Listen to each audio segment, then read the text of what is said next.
رسول اللہ صلی اللہ علیہ وسلم کا ارشاد ہے، اللہ تعالیٰ نے عمر کے دل اور زبان پر حق جاری کر دیا ہے۔ وہ فاروق ہے جس کے ذریعے اللہ تعالیٰ نے حق اور باطل کے درمیان فرق کیا۔ جماعت اصحاب روشن ستارے ہیں، آسمان پر موجود ستاروں کی روشنی کم و بیش ہے۔ یہی مثال صحابہ کرام رضی اللہ عنہم کی ہے، لیکن ہیں سبھی روشن۔ ان میں سب سے نمایاں، سب سے روشن اور سب سے تابناک بہرحال پہلے چار صحابہ رضی اللہ عنہم ہی ہیں۔ یہی پہلے چار اصحاب خلفائے راشدین ہیں۔ عشرہ مبشرہ میں بھی سب سے پہلے انہی کا نام ہے۔ اللہ کے رسول صلی اللہ علیہ وسلم نے اپنے 10 صحابہ کا نام لے کر فرمایا تھا، میرے یہ 10 صحابہ جنتی ہیں۔ گویا انہیں دنیا ہی میں جنتی ہونے کی بشارت عطا ہوئی۔ ان میں سے ایک سیدنا عمر فاروق رضی اللہ عنہ ہیں۔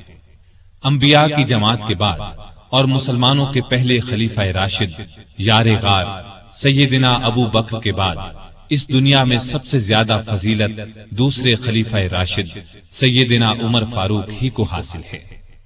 نبی صلی اللہ علیہ وسلم نے ان کے بارے میں اس طرح دعا فرمائی تھی، اے اللہ اسلام کو عمر کے ذریعے سے قوت اور عزت دے۔ ان کے زمانے میں اسلامی حکومت 22 لاکھ مربع میل رقبے تک پھیل گئی۔ بعض موقعوں پر ان کی تائید میں آیات نازل ہوئیں۔ ان کی خلافت کا زمانہ بہترین اسلامی حکومت کا زمانہ تھا۔ اتنے بڑے حکمران ہوتے ہوئے دوپہر کے وقت شہر سے باہر گرم زمین پر کوئی پتھر وغیرہ سر کے نیچے رکھ کر قیلولہ کر لیتے تھے۔ ان کے واقعات اس قدر حیرت انگیز ہیں کہ سننے والے دنگ رہ جاتے ہیں۔ بڑے بڑے طاقتور حکمران ان کے نام سے کانپتے تھے، جبکہ خود ان کا یہ حال تھا کہ جسم پر کھردرا لباس ہوتا تھا۔ آپ یقیناً ان کی زندگی کے انوکھے اوراق پڑھنا پسند کریں گے، لیکن آج آپ پڑھنے کی بجائے سن کر دیکھیں، آپ کو ایک عجیب سا فرحت بخش احساس ہوگا۔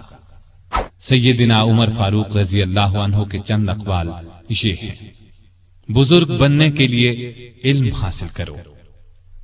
جو آدمی خود کو عالم کہے وہ جاہل ہے، جو خود کو جنتی کہے وہ جہنمی ہے۔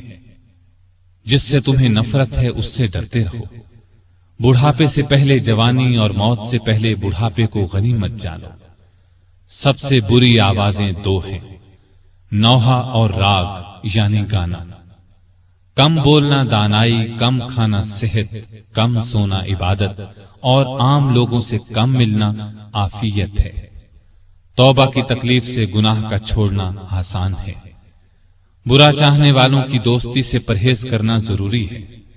جو عیب سے واقف کرے وہ دوست ہے، اور جو اس پر تعریف کرے وہ ایسا ہے جیسے دوسرے کو ذبح کر دیا جائے۔ سلامتی گمنامی میں ہے۔ اللہ تعالی سیدنا عمر فاروق رضی اللہ عنہ پر رحمت فرمائے، آمین۔ سبسکرائب کیجئے ہمارے چینل اور دبائیے بیل کا آئیکن تاکہ آپ کو ریگولر نوٹیفیکیشن اپڈیٹس مل سکے۔